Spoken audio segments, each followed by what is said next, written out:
He's got to at least get a touchdown this week. I got him as my stud. I'll just let you know that right now. Well, don't be surprised with San Diego.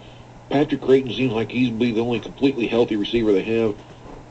That brings in Darren Sproles in a little bit more. They used him quite a bit last week because he's great out of the backfield. I mean, you've got to have someone to throw to, and he'll be along with Gates and Creighton. I think those would be the main guys on the team this week. Hey, there you go. If you're in a deep league with Sproles, great. Guys on buys or injuries, and you need a flex position, I actually maybe look at Darren Sproles. Actually did pick up Sproles in a league with Ray Rice on a buy. I need another running back, actually, to fill in a position because my flex is all filled with wide receivers, but needed that RB in there. Speaking of running backs, there's a couple of them out again this week in New Orleans. Reggie Bush on the way back, but he's going to sit out again this week, and Pierre Thomas still out this week as well.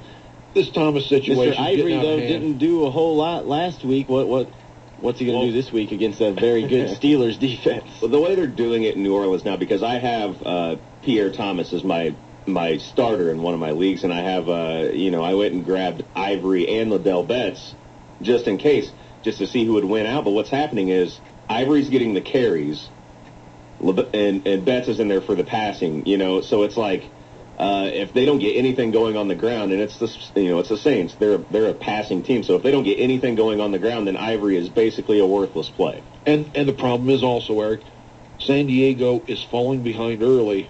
I'm sorry. New Orleans is falling behind early. San Diego's in the same boat, though. Yeah. And then now they're forced to pass. So your running back, whether it be Ivory or whoever, Matthews in San Diego, you're screwed then because now all of a sudden these guys you got to come from behind, which means passing game. And that's what happened last week in New Orleans. They got behind, and boy, they never could recover. And real quick, too, speaking of Reggie Bush on the comeback, some other big names on the comeback. I know you have one on your roster. Vincent Jackson should be back very soon. And also read yesterday, Sidney Rice jogged around practice and caught some balls just for fun. He wasn't officially on the practice squad or whatever, but Sidney Rice is on the mend, and maybe if you're really hurting at the wide receiving spot, go get him now before someone else does. Yeah, he's sitting out there. In quite a few of my leagues, he was drafted just to hold on to until he does come back. But then after a few weeks, you just let him go when you realize you need points. Yeah. And if you're in a league that, you're lucky enough that Sidney Rice is just sitting there as a free agent, hey, we're getting later in the year. Same with Vincent Jackson. If these guys are just sitting around, scoop them up now. We're in week 8. Scoop them up right now. Vincent Jackson will be back week 12.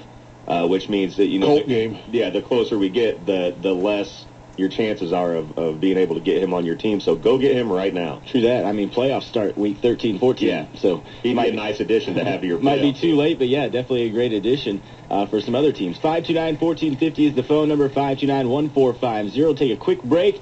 Lots to talk about at the QB position when we come back here on Fantasy Football 101 on Sports Radio 1450. It's the best.